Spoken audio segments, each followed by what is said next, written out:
మా latest videos కోసం మా ఈ తెలుగు న్యూస్ ఛానల్ సబ్స్క్రైబ్ చేసి గంట సింబల్ యాక్టివేట్ చేసుకోండి. మీరు జీవితాంతం పెళ్లి చేసుకోకుండా బ్రహ్మచారిగా చచ్చిపోయినా పర్వాలేదు, కానీ ఈ లక్షణాలు ఉన్న ఆడవారిని మాత్రం అస్సలు పెళ్లి చేసుకోకండి. ఇలాంటి ఆడవారిని పెళ్లి చేసుకుంటే జీవితం నరకమవుతుంది. అసలు ఎందుకు పెళ్లి చేసుకున్నామా అని అనిపిస్తూ ఉంటుంది. కనుక ఈ లక్షణాలు ఉన్న అమ్మాయిలను ఎట్టి పరిస్థితుల్లోనూ కూడా పెళ్లి చేసుకోవద్దు. మీ జీవితం సర్వనాశనమవుతుంది. ఫ్రెండ్స్, ఈ వీడియోని పూర్తిగా చూడండి. ఎలాంటి లక్షణాలు గల మహిళలకు దూరంగా ఉండాలో మీకు అర్థమవుతుంది. ఇలాంటి వారిని పెళ్లి చేసుకోవటం వల్ల మీరు ఎన్నో సమస్యలను ఎదుర్కోవాల్సి వస్తుంది.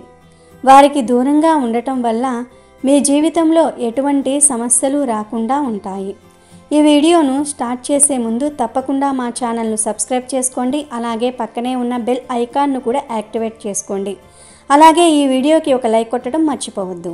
ఒకరోజు ఒక అందమైన అడవిలో ఒక చెట్టు కొమ్మ మీద ఒక చిలుక మరియు గోరింక కూర్చుని ఉన్నాయి. అప్పుడు చిలుక మైనతో, ఓ మైనా, ఈ రోజుల్లో కాలం చాలా మారిపోయింది. మహిళల ప్రవర్తన ఈ రోజుల్లో అస్సలు బాగాలేదు అని చెప్పింది. అప్పుడు గోరింక, ఏమైంది బావా, ఎందుకలా మాట్లాడుతూ ఉన్నావు అని అడిగింది. అప్పుడు చిలుక, ఈ రోజుల్లో ఆడవారు చాలా స్వార్థపరులుగా మారిపోయారు. తమ స్వార్థం కోసం ఏమైనా చేయడానికి సిద్ధపడుతూ ఉన్నారు అని చెప్పింది. ఆడవారు మంచివారేనని, అలా చేయరు అని నా అభిప్రాయం. నువ్వు అలా ఎందుకు అనుకుంటున్నావు, వివరించు అని గోరింక అడిగింది. అయితే నీకు ఒక కథ చెప్తాను, విను. ఇది విన్న తర్వాత ఆడవారిపై నీ అభిప్రాయం పూర్తిగా మారిపోతుంది అని చిలుక చెప్పింది. అలా చిలుక గోరింకకు కథ చెప్పటం మొదలుపెట్టింది. ఒక ఊరిలో 3 స్నేహితులు ఉన్నారు. వారిలో ఒకరు రాజకుమారుడు. అతనికి వివాహమయ్యింది. మరొకడు వ్యాపారస్తుడి కొడుకు. అతను చాలా తెలివైనవాడు. ఇంకొకడు వడ్డీ వ్యాపారస్తుని కొడుకు. అతను చాలా అమాయకుడు. ఒకరోజు రాకుమారుడు తన 2 స్నేహితులతో, నేను నా భార్యను కలిసి చాలా కాలమైంది. తను ఇప్పుడు వాళ్ళ అమ్మవారి ఇంట్లో ఉంది. నేను రేపు వెళ్ళి ఆమెను ఇక్కడికి తీసుకొద్దామని అనుకుంటున్నాను. నాతో పాటు మీరు కూడా రండి అని చెప్పాడు. దానికి వారిద్దరూ సరే, అలాగే వెళ్దాం అని అన్నారు.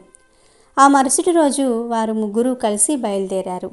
3 రోజుల తర్వాత వారు గమ్యాన్ని చేరుకున్నారు. రాకుమారుడు తన 2 స్నేహితులతో, నేను ఈ రాత్రికి మా మామగారి ఇంట్లోనే ఉంటాను. రేపు ఉదయాన్నే నా భార్యను తీసుకుని ఇక్కడి నుండి బయలుదేరుదాం. అప్పటి వరకు మీరు ఇక్కడికి దగ్గరలో ఏదైనా ఒక సత్రం చూసుకొని అందులో ఉండండి అని చెప్పి వెళ్ళిపోయాడు. వారిద్దరూ సరే అని అక్కడికి దగ్గరలో ఉన్న ఒక సత్రాన్ని వెతికారు. వారికి ఒక సత్రం దొరికింది. అక్కడ వసతులన్నీ బాగానే ఉన్నాయని నిర్ధారించుకున్న తర్వాత అక్కడ ఉన్న ఒక వృద్ధ మహిళను, అమ్మా, మేము ఈ రాత్రికి ఇక్కడే ఉంటాం. మీరు అనుమతిని ఇస్తే ఈ రాత్రికి ఇక్కడే పడుకుంటాం అని చెప్పారు.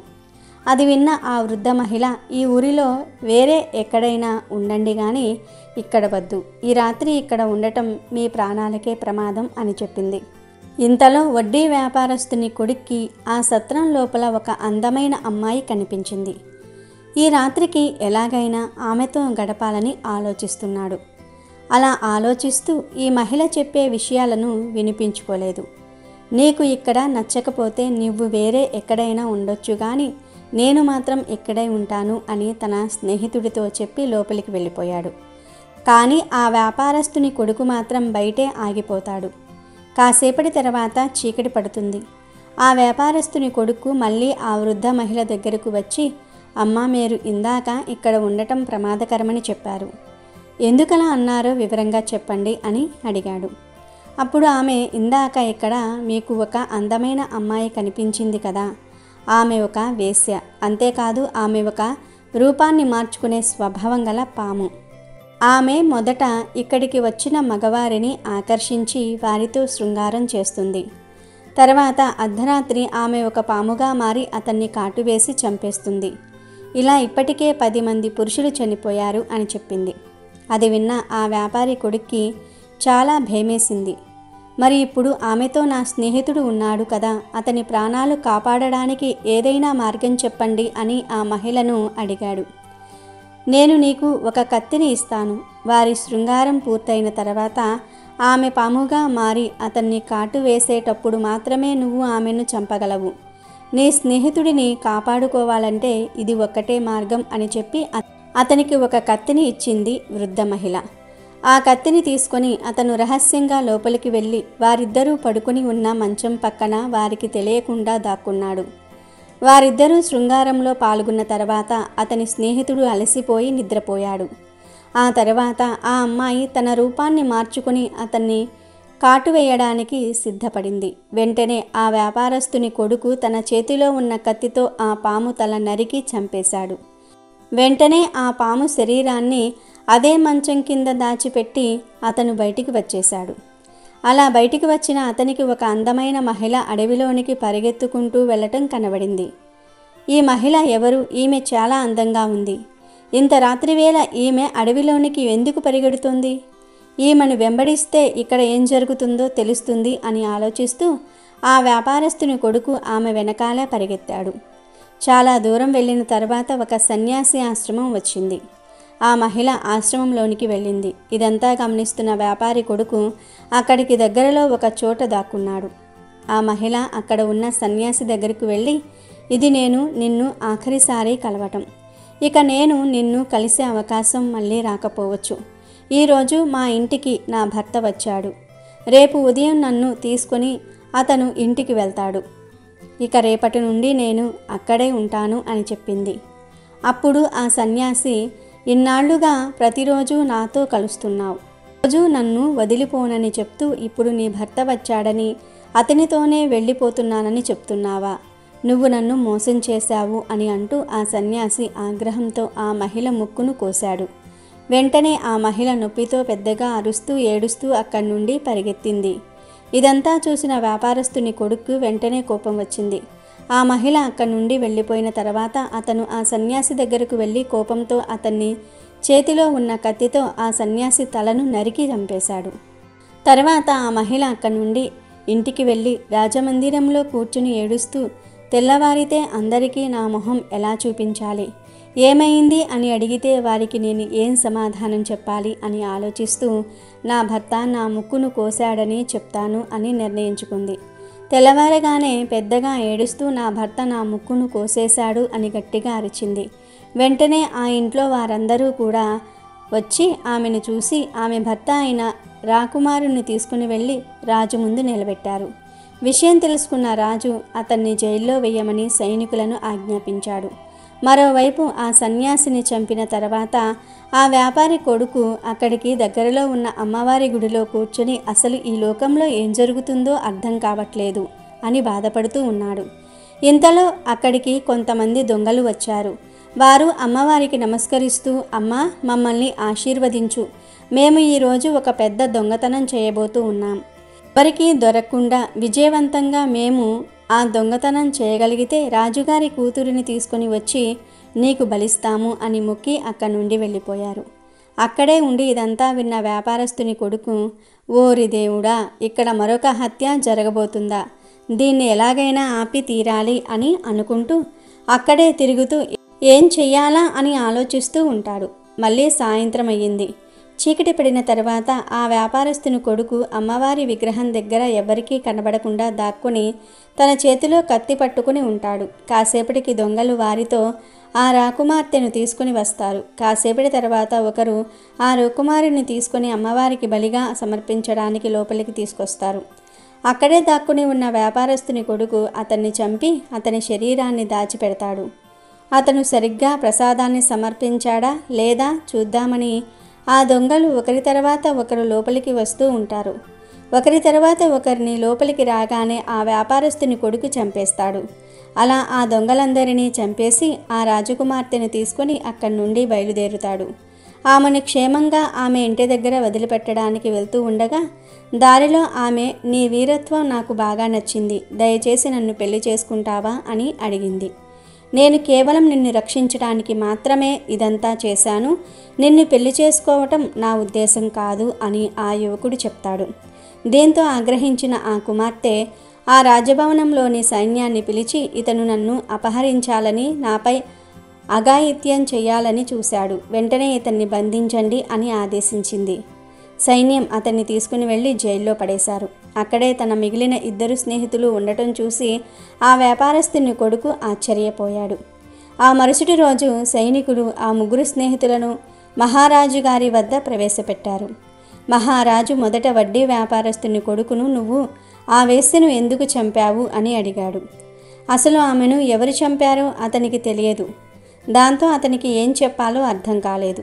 కొద్దిసేపటి తర్వాత మళ్ళీ రాజు, నీవిలా మౌనంగా ఉంటే అసలు ఏం జరిగిందో మాకు ఎలా తెలుస్తుంది అని ప్రశ్నించాడు. వెంటనే వ్యాపారస్తుని కొడుకు మాట్లాడుతూ, మహారాజా, ఆ వేశ్యను చంపటం గురించి అతనికి ఏమీ తెలియదు. ఎందుకంటే ఆమెను చంపింది అతను కాదు, నేను అని చెప్పాడు. అయితే నువ్వు ఆమెను ఎందుకు చంపావు అని రాజు ప్రశ్నించాడు. ఆమె ఒక రూపాన్ని మార్చుకునే స్వభావం గల పాము అని, ఆమెతో శృంగారం చేసిన తర్వాత ఆమె పాముగా మారి అతన్ని కాటు వేసి చంపేస్తుందని, అదేవిధంగా నా స్నేహితుడిని కాటు వేయడానికి ప్రయత్నిస్తున్నప్పుడు వెంటనే నా చేతిలో ఉన్న కత్తితో ఆ పాము తల నరికి చంపేశానని, ఆ పాము మృతదేహాన్ని అదే మంచం కింద దాచిపెట్టానని చెప్పాడు. రాజు తమ సైనికులను అక్కడికి పంపించగా వారు వెళ్ళి ఆ పాము మృతదేహాన్ని చూసి నిర్ధారించారు. అది నిజమేనని తెలుసుకున్న మహారాజు ఆ వడ్డీ వ్యాపారస్తుణ్ణి నిర్దోషిగా విడుదల చేశాడు. తర్వాత రాజకుమారుడిని, నీవు నా కూతురు ముక్కు ఎందుకు కోశావు అని ప్రశ్నించాడు. అతనికి కూడా దాని గురించి ఏమీ తెలియకపోవటంతో మౌనంగా ఉండిపోయాడు. అప్పుడు వ్యాపారస్తుని కొడుకు మాట్లాడుతూ, మహారాజా, యువరాణి ముక్కును కోసింది అతను కాదు. యువరాణి ఒక సన్యాసిని ప్రేమించిందని, రోజు అతన్ని కలుస్తూ ఉందని, ఈరోజు నా భర్త వచ్చి నన్ను తన ఇంటికి తీసుకువెళ్తున్నాడని, నేను ఇక నిన్ను కలువను అని ఆ సన్యాసికి చెప్పటంతో అతనికి కోపం వచ్చి ఆవేశంతో యువరాణి ముక్కును కోసేశాడు. ఇదంతా చూసి కోపం వచ్చిన నేను వెంటనే వెళ్ళి ఆ సన్యాసిని నా చేతిలో ఉన్న కత్తితో నరికి చంపేశాను అని చెప్పాడు. వెంటనే సైన్యం ఆ ఆశ్రమానికి చేరుకుని సన్యాసి మృతదేహాన్ని చూసి నిజమేనని నిర్ధారించుకున్నారు. ఆ యువరాజు ఏం తప్పు చేయలేదు అని భావించిన మహారాజు అతన్ని కూడా నిర్దోషిగా ప్రకటించాడు. ఈ విధంగా ఆ వ్యాపారస్తుని కొడుకు తన 2 స్నేహితులను కాపాడుకున్నాడు. ఇక రాజు వ్యాపారస్తుని కొడుకుతో, ఇప్పుడు నీ వంతు. నీవు నా కూతుర్ని అపహరించాలని, ఆమెను మానభంగం చేయాలని, ఆమె గౌరవంతో ఆడుకోవాలని ఎందుకు ప్రయత్నించావు అని మహారాజు ప్రశ్నించాడు. అప్పుడు ఆ యువకుడు, మహారాజా, అదంతా అబద్ధం. నిజానికి యువరాణిని కొందరు దొంగలు అపహరించారు. వారి కోరికలకు ప్రతిఫలంగా యువరాణిని అమ్మవారి దగ్గర బలి ఇవ్వడానికి ప్రయత్నించారు.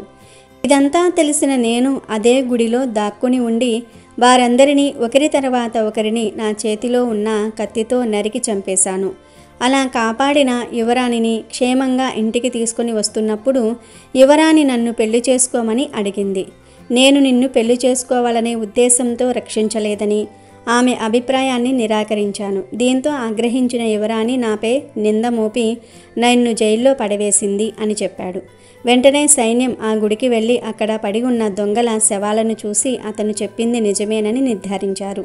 దీంతో వెంటనే మహారాజు ఆ 3 నిర్దోషులుగా విడుదల చేసి, నన్ను క్షమించండి, నా కూతురు చేసిన తప్పుకు మిమ్మల్ని నిందించవలసి వచ్చింది అని చెప్పాడు. మహారాజా, మేము 3 ఏ తప్పు చేయలేదని గుర్తించినందుకు ధన్యవాదాలు అని చెప్పి ఆ 3 యువకులు అక్కడి నుండి తమ సొంత ఊరికి బయలుదేరారు. ఈ విధంగా మహిళలు తమ స్వార్థం కోసం వారు ఏదైనా చేస్తున్న పరిస్థితులు ఈ రోజుల్లో నెలకొంటున్నాయి. ఇలాంటి స్వార్థం కలిగిన స్త్రీలను, కామం ఎక్కువగా ఉన్న స్త్రీలను, అంటే ఎక్కువ కోరికలు కలిగిన స్త్రీలను, మోసం చేసే స్వభావం ఉన్న స్త్రీలను, అలాగే ఏ స్త్రీ యొక్క కుడి కాలి 2వ వేలు బొటన వేలి కంటే పెద్దగా ఉంటుందో ఆ స్త్రీని, 2 కనుబొమ్మల మధ్యలో వెంట్రుకలు ఉండే స్త్రీని, పెదాలపైన వెంట్రుకలు ఉండే స్త్రీలను అస్సలు పెళ్లి చేసుకోకూడదు అని శాస్త్రం చెప్పింది. ఇటువంటి లక్షణాలు కలిగిన స్త్రీలను పెళ్లి చేసుకుంటే జీవితం నరకమవుతుంది, ఇంటికి దరిద్రం పడుతుంది, భర్తకు అస్సలు కలిసి రాదు, అసలు ఎందుకు పెళ్లి చేసుకున్నామా అని అనిపిస్తుంది. కాబట్టి ఈ నిజాలను పురుషులు తెలుసుకుని ఈ లక్షణాలు ఉన్న స్త్రీలను పెళ్లి చేసుకోకుండా జాగ్రత్తగా ఉండాలి అని చిలుక గోరింకకు వివరించింది. స్త్రీలో ఈ భాగాన్ని పదే పదే తాకితే అడుక్కునేవాడు కూడా కోటీశ్వరుడు అవుతాడు. ప్రతిరోజు రాత్రి ఏమాత్రం సిగ్గుపడకుండా స్త్రీ శరీరంలో ఈ భాగాన్ని తాకినట్లయితే అపార సంపదను సంపాదించుకోవచ్చు. స్త్రీ శరీరంలో ఈ భాగాన్ని ఎవరు పట్టుకున్నా లేకపోతే నొక్కినా వారి ఇంట్లో లక్ష్మీదేవి ఎల్లప్పుడూ నివసిస్తుంది. వారికి లక్ష్మీదేవి అనుగ్రహం కూడా లభిస్తుంది. మరియు స్త్రీ యొక్క ఆ భాగం ఏమిటో ఇప్పుడు మనం ఈ వీడియోలో వివరంగా తెలుసుకుందాము. పూర్వం ధర్మాపురి అనే గ్రామంలో ఒక వ్యక్తి ఉండేవాడు. అతని భార్య ప్రతిదానికి కూడా తనతో గొడవపడుతూ ఉండేది. దాంతో అతని ఇంట్లో దరిద్రం తాండవిస్తూ ఉండేది. తినడానికి కూడా తిండి లేక కటిక పేదరికంలో ఉన్నాడు. ఒకసారి అతను అడవికి వెళ్ళాడు. ఆ దారిలో ఒక యోగిని కలిశాడు. వెంటనే ఆ వ్యక్తి ఆ యోగి దగ్గరకు వెళ్ళి ఏడుస్తూ కూర్చుంటాడు. నాయనా, నీకేమైంది? ఎందుకని ఏడుస్తూ ఉన్నావని అడుగుతాడు ఆ యోగి. అప్పుడు ఆ వ్యక్తి, ఓ గురువర్య, నా భార్య నాతో ప్రతి విషయంలో గొడవపడుతూ ఉంటుంది. ఈ గొడవల కారణంగా నేను చేసే చిన్న వ్యాపారం కూడా మూతపడింది. ఆ వ్యాపారం మూతపడటం వల్ల నా దగ్గర ఏమాత్రం కూడా డబ్బు లేక పేదరికంతో ఇబ్బంది పడుతూ ఉన్నాను. అందుకే నేను ఇల్లు వదిలి నీ శరణులోనికి వచ్చానని చెప్తాడు. అప్పుడు ఆ యోగి, నాయనా, నువ్వు ఏడవకు. ఇప్పుడు నీకు నేను ఒక పని చెప్తాను. అది నీ అదృష్టాన్ని మార్చివేస్తుంది. నువ్వు చేయవలసింది కేవలం సిగ్గుపడకుండా నీ భార్య యొక్క ఈ భాగాన్ని నొక్కటం మాత్రమే. ఇలా చేసినట్లయితే మీరు ఎప్పుడైనా ధనవంతులు అవ్వవచ్చు. ఏ పురుషుడైనా స్త్రీ శరీరంలో ఈ భాగాన్ని తాకినట్లయితే లేకపోతే ముద్దు పెట్టుకున్నట్లయితే ఎప్పుడూ డబ్బు కొరత ఉండదని ఆ యోగి చెప్పాడు.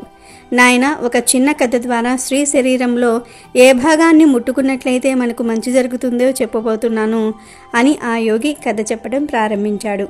ఒక నగరంలో ఒక వ్యాపారవేత్త ఉండేవాడు. అతనికి ఒక భార్య ఉండేది. వారిద్దరూ ఎంతో ప్రేమగా ఉండేవారు. వారు ఎలాంటి గొడవలు లేకుండా ఎంతో అన్యోన్యంగా జీవించేవారు.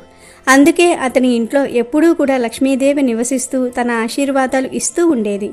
వీరిద్దరి ప్రేమ, అన్యోన్యమైన జీవితం గురించి చుట్టుప్రక్కల వాళ్ళు కూడా చెప్పుకుంటూ ఉండేవాళ్ళు. ఈ విధంగా అందరూ చెప్పుకోవటం వలన ఈ విషయం ఆ నగరానికి చెందిన రాజు వరకు చేరింది. ఆ రాజు కూడా వీరిని ఎంతో ప్రశంసించాడు. ఒకసారి ఆ రాజు నగరంలోని ప్రజలంతా ఇంట్లో ఒక దీపం వెలిగించాలని చెప్తాడు. అప్పుడు ఆ రాజు యొక్క భార్య, మహారాజా, ప్రజలందరూ వారి ఇంట్లో ఎందుకు దీపం వెలిగించాలి అని అడిగింది. అప్పుడు ఆ రాజు ఈ దీపం ప్రేమకు చిహ్నం అని చెప్తాడు. ఎవరి ఇంట్లో అయితే ఈ దీపం వెలిగించబడుతుందో వారి ఇంట్లో ఎప్పుడూ కూడా ప్రేమ అనేది ఉంటుంది. ఏ విధంగా అయితే మన నగరంలో నివసించే వ్యాపారి, అతని భార్య మధ్య ఉన్న ప్రేమ ఉంటుందో అటువంటి ప్రేమ మన రాజ్యంలో ఉన్న ప్రతి భార్యాభర్తల మధ్య ఉండాలని నేను కోరుకుంటూ ఉన్నాను. అందుకే ఆ దంపతుల ప్రేమకు గుర్తుగా ఈరోజు ప్రతి ఇంట్లో కూడా దీపం వెలిగించాలి అనుకుంటున్నాను అంటాడు.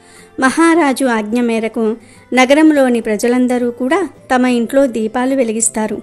కానీ అర్ధరాత్రి వచ్చేసరికి అందరి ఇళ్లల్లోని దీపాలు ఆరిపోయాయి.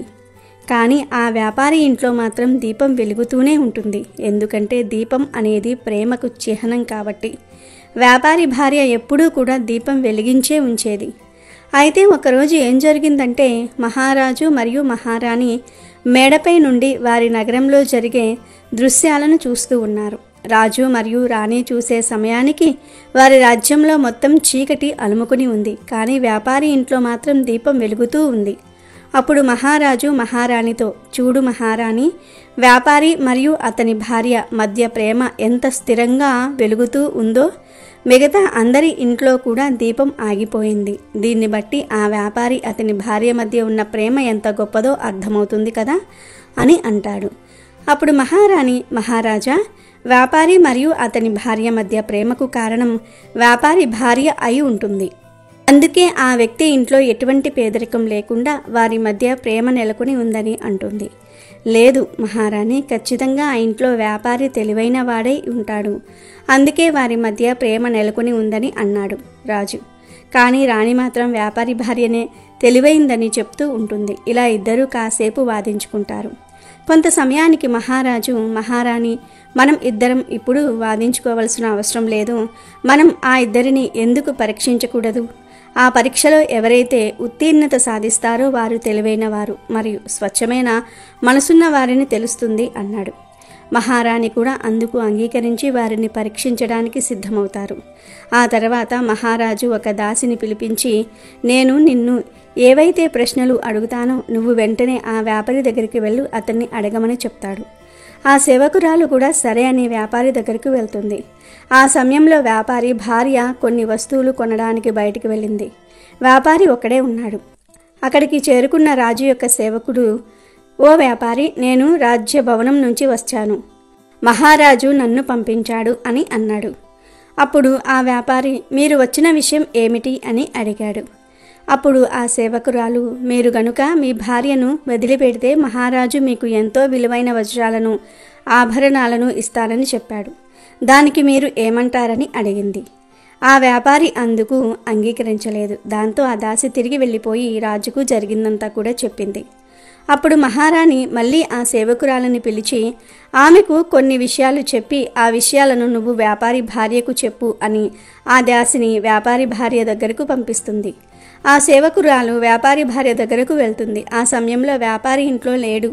ఆ సేవకురాలు వ్యాపారి భార్యతో ఇలా అంటుంది, అమ్మా, మీరు గనుక మీ భర్తను చంపితే మహారాణి ఆమె రాజ్యంలో సగభాగం నీకు ఇస్తానని చెప్పమని చెప్పింది అంది. ఆ మాటలు విన్న వ్యాపారి భార్య, ఈ ఒప్పందానికి నేను సిద్ధంగా ఉన్నానని అంది. అప్పుడు ఆ సేవకురాలు, మీరు మీ భర్తను చంపారని నేను ఎలా నమ్మాలి అని అంటుంది. అప్పుడు ఆ వ్యాపారి భార్య, నీకు ఈరోజు మా ఇంట్లో దీపం వెలుగుతూ కనిపిస్తుంది. నేను ఎప్పుడైతే నా భర్తను హత్య చేస్తానో అప్పుడు నేను ఈ దీపాన్ని ఆర్పేస్తాను అంది. మాటలన్నీ విన్న ఆ సేవకురాలు తిరిగి రాజు రాణి దగ్గరకు వెళ్ళి జరిగిందంతా కూడా చెప్పింది. మహారాణి ఎప్పుడైతే ఆ వ్యాపారి భార్య మాటలు వింటుందో ఆ రాణికి ఆ వ్యాపారి భార్య మీద విపరీతమైన కోపం వస్తుంది. అప్పుడు మహారాజు వెంటనే తన సేవకులను పంపించి, సేవకులారా, మేము పెట్టిన పరీక్ష కారణంగా రాజ్యంలోని ఒక వ్యక్తి ప్రాణాలు కోల్పోవటం మాకు ఇష్టం లేదు. మీరు వెంటనే ఆ వ్యాపారి దగ్గరికి వెళ్ళి జరిగిందంతా చెప్పండి అని ఆదేశిస్తాడు. ఆ సేవకులందరూ ఆ వ్యాపారిని కలిసి జరిగిందంతా చెప్దామని వెళ్ళేసరికి ఆ వ్యాపారి హత్యకు గురై ఉంటాడు. అక్కడే ఆ సైనికులకు ఆ వ్యాపారి భార్య కనిపించింది.